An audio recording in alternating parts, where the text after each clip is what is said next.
ओम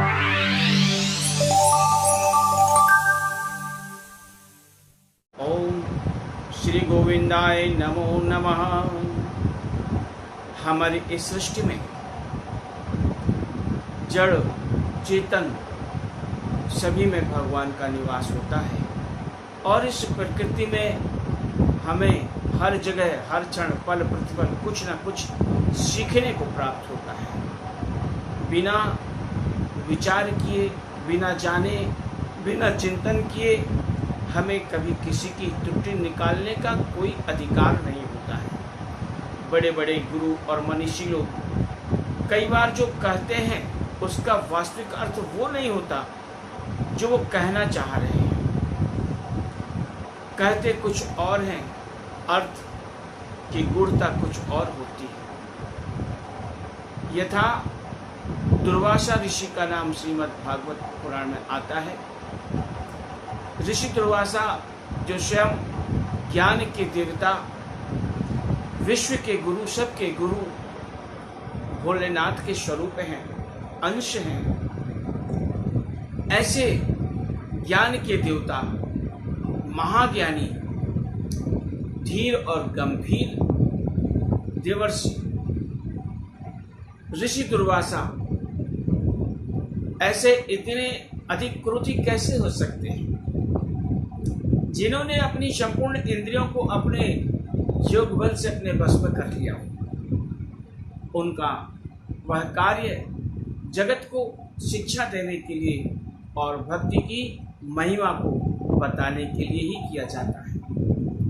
एक समय राजा अम्बरीश एकादशी का व्रत कर रहे थे।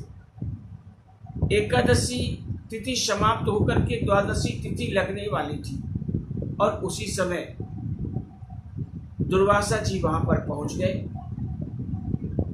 राजा अम्बरीश ने दुर्वासा ऋषि को प्रणाम निवेदन किया और उनको फलाहार का आग्रह किया। ऋषि दुर्वासा उनके आग्रह को मान लिए और अपने स्नान इत्यादि के लिए सरोवर की ओर चले गए। उनको आने में विलंब होने लगा।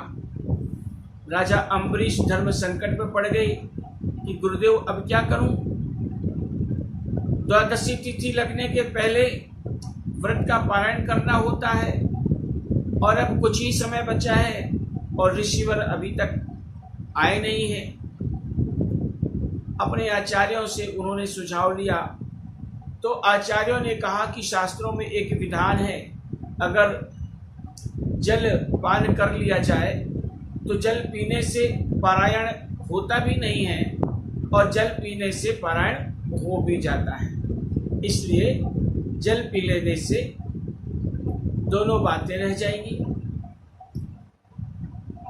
अपने आचार्यों की बात मान करके और राजा अम्बरीश जैसे ही जलपान करते हैं, एक आचमनी जल अपने मुख पर डालते हैं, उसी समय वहां पर ऋषि दुर्वासा अपने शिष्य मंडली के साथ पधार जाते हैं और अम्बरीश को जलपान करते हुए देखकर और क्रोध से आग बबूला हो जाते हैं। कहते हैं कि निमंत्रित किया था और अतिथि के आने के पहले जल ग्रहण कर लिया, यह तो घोर अपमान किया है। और राजा अम्बरीश की धीरता, गंभीरता और भक्ति की महिमा को सबके सामने प्रसारित करने के लिए दुर्वासा ऋषि क्रोध करते हैं। अपनी जटा का एक बाल निकालते हैं, कृत्या उत्पन्न होती है और वह कृत्या राजा अम्बरीश को समाप्त करने के लिए उनकी ओर दौड़ती है। लेकिन राजा अम्बरीश भगवान श्री हरि के चिंतन में रहते हैं। दिन हो चाहे रात हो या कोई भी कार्य कर रहे हों, हर समय उनके मन में एक ही कामना होती है, त्वमेव माताश्च पिता त्वमेव, त्वमेव बंधुश्च सखा त्वमेव। तुम ही मेरे माता हो, तुम ही मेरे पिता हो, भाई बहन, यश कीर्ति सुख संपदा, हे प्रभु सब कुछ आप हो। आपके अलावा तो मेरे संसार का कोई चिंतन है ही नहीं। उसी चिंतन में लगे हुए और हाथ जोड़कर और भगवान श्री को प्रणाम निवेदन कर रहे हैं। और ऐसे ही समय जब कृत्या उनके सम्मुख जाती है तो चूंकि वह अपने आप को भगवान को समर्पित कर चुके हैं, इसलिए भगवान स्वयं उनकी रक्षा करते हैं और सुदर्शन चक्र कृत्या को जलाकर नष्ट कर देता है और वह दुर्वासा ऋषि के पीछे हो लेता है। दुर्वासा ऋषि वहां से डर के कारण भागते हैं। भागते भागते ब्रह्मदेव के पास जाते हैं, शिव जी के पास जाते हैं, कहीं रक्षा नहीं होती। आखिरकार स्वयं भगवान श्री के पास जाकर के और प्रणाम करते हैं। भगवान श्री कहते हैं कि हे ऋषि दुर्वासा, मैं तो भक्तों के अधीन हूँ, मैं तो भक्तों के हृदय में रहता हूँ। जो अपने हृदय से मुझे बसता है मैं उनके हृदय में निवास करता हूँ।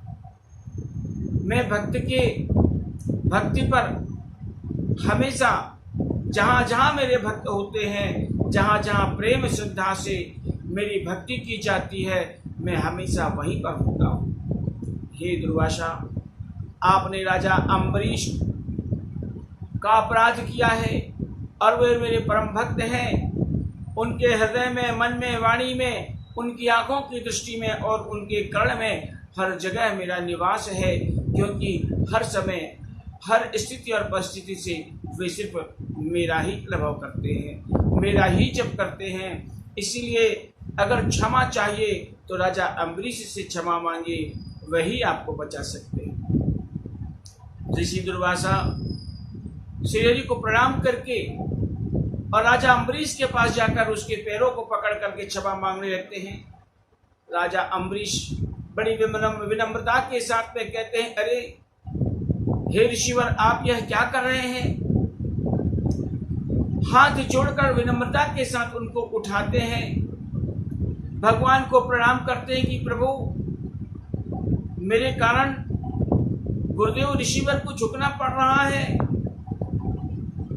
यह क्या हो रहा है? हे भगवान, रक्षा कीजिए।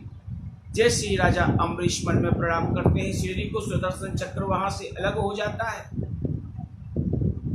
उस समय तक, जब तक दुर्वासा नहीं आए थे, ऋषि अम्बरीश ने पारायण किए नहीं थे, इसलिए ऋषि अम्बरीश दुर्वासा जी से प्रणाम निवेदन करते हैं कि अब आप फलाहार कीजिए। दुर्वासा का क्रोध शांत होता है, भक्ति की महिमा प्रतिभाषित होती है कि जो भगवान के भक्त होते हैं, चाहे कुछ भी हो, वो क्रोध नहीं करते हैं। सबसे पहली भक्ति का है, लोग कहते अपने आप को बड़ा भक्त बतलाते हैं, चाहे कोई जटा धारण करे, चाहे किसी भी प्रकार का वस्त्र धारण करे, लेकिन उससे महत्वपूर्ण यह है कि वह अपने मन में भक्ति को धारण करे। भक्ति के लिए नियम नहीं होना चाहिए, भक्ति के लिए भगवान के प्रति अटूट प्रेम, अटूट विश्वास होना चाहिए। वंदे श्रद्धा विश्वास रूपिणौ याभ्याम विना न पश्यन्ति सिद्धा स्वान्तः स्तमीश्वरम। आइए हम लोग प्रेम से भगवान की जयकार करें और जो भी कार्य हम करते हैं, जिस प्रकार हम हमेशा श्वास लेते रहते हैं, उसी प्रकार हम हमेशा अपने प्रभु का सिमरन करते रहें। बोलिए गोविंद कृष्ण भगवान की जय।